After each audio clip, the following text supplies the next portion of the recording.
Hey, what's up guys, it's Ryan and welcome to week number 41 of the top 5 Skyrim mods of the week. Now hopefully you guys will enjoy the mods that I've picked up for this week. Starting off at our number 5 spot, we have the Raj'dya, I believe that's how you pronounce it, the Khajit Playerhome. Now this mod adds a new, small, lore-friendly house, perfect for role players. It's created for a Khajit because of how it's imagined that a little house in the Elsewhere would look like, and it comes with crafting and cooking stations, storage room, and one bed and a lot of modder resources.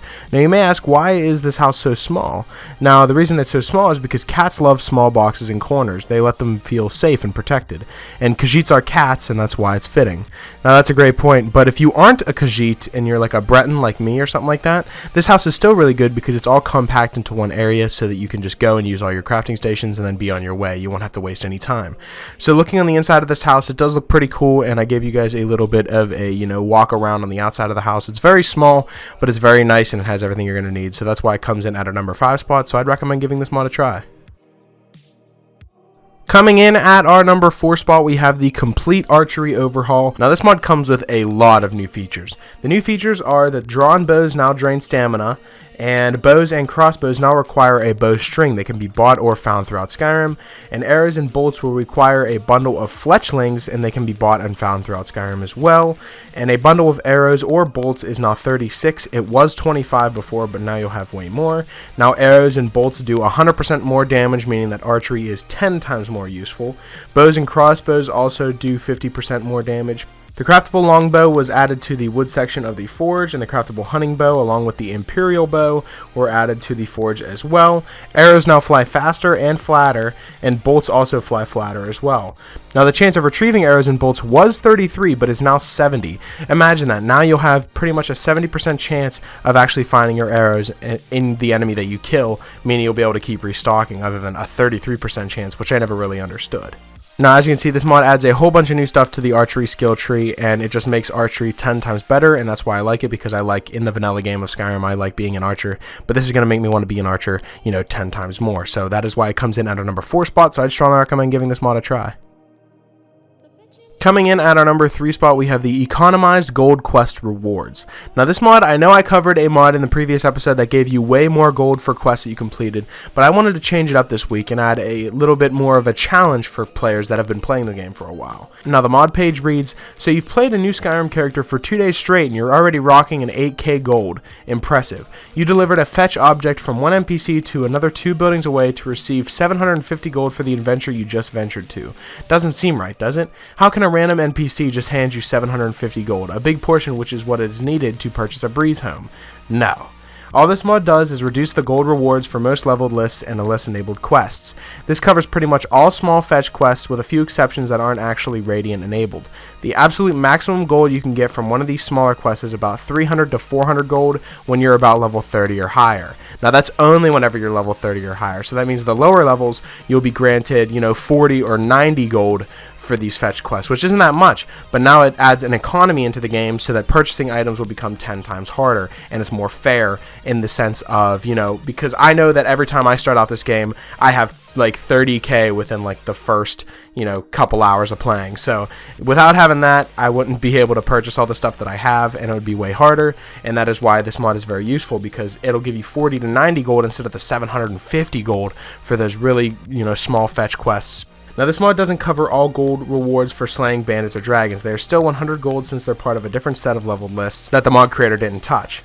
Now it's also noted that this mod works really well with another mod that he created called Expensive Skyrim, which makes everything 1.5 times more expensive, including armor, weapons, ingredients, clothes, miscellaneous items, etc. So this mod adds a bit of an economy into the game to make things a little bit more harder, so you're going to have to work harder to get all your items, and it's definitely a challenge. Anyone who is a veteran of this game like myself, I would definitely recommend giving this mod a try and seeing if you can actually, work with this new economy. So that's why it comes in at a number 3 spot, so I strongly recommend downloading it.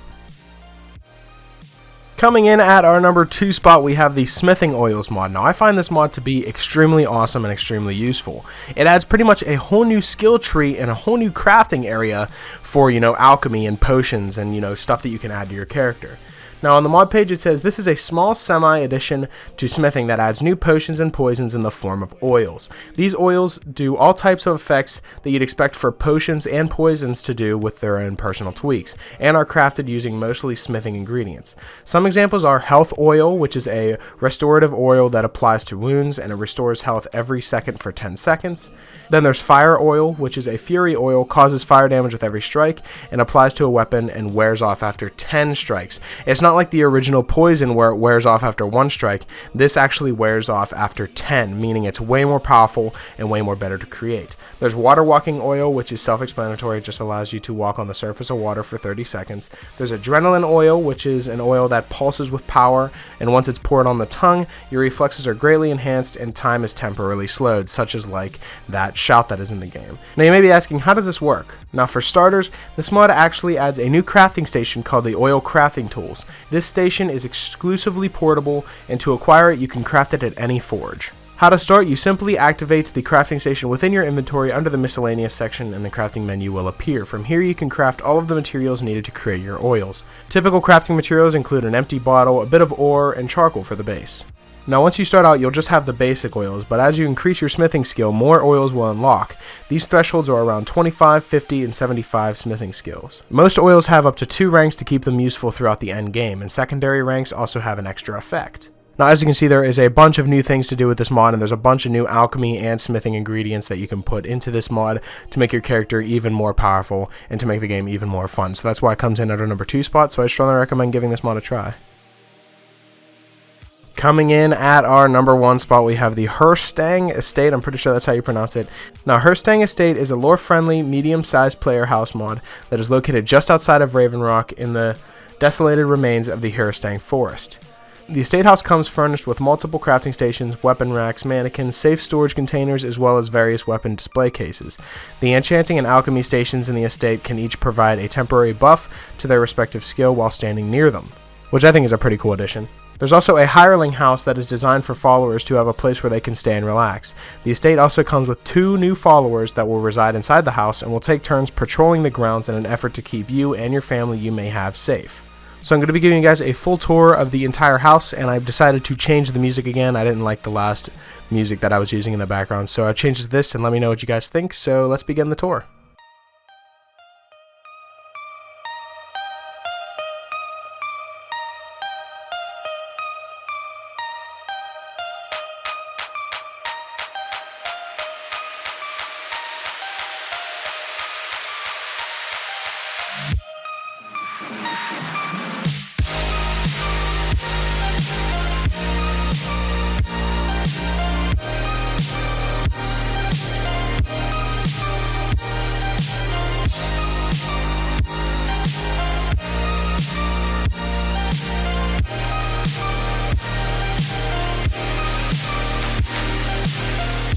Night is cold, but your heart's colder.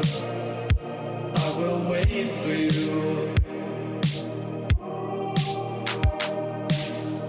The glitch in your eyes pulled me under, but I will wait for you. There's nothing left for me to do than run and act myself a fool. No point in trusting anyone. Your eyes of diamonds keep me up. Never thought that it could be this rough. No point in trusting anyone.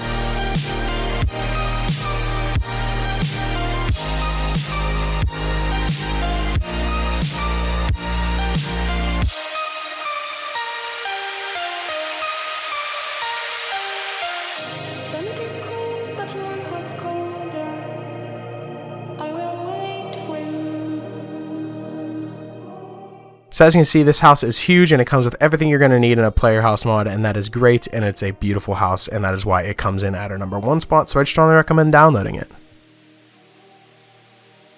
So that's pretty much it for this week's episode of the top 5 Skyrim mods of the week. Hopefully you guys did enjoy, and if you did, I would appreciate it if you left a like and subscribe if you're new. It helps me out a lot. And if you have any suggestions for mods you'd like me to cover in future top 5 mod episodes, whether it be Skyrim or Fallout, be sure to let me know in the comment section below, or you can follow me on Twitter. I'll be sure to leave my Twitter in the description, and you guys can follow me on there and leave me suggestions through there as well. And yeah, that's pretty much it. Hopefully you guys did enjoy, and I'll talk to you guys later.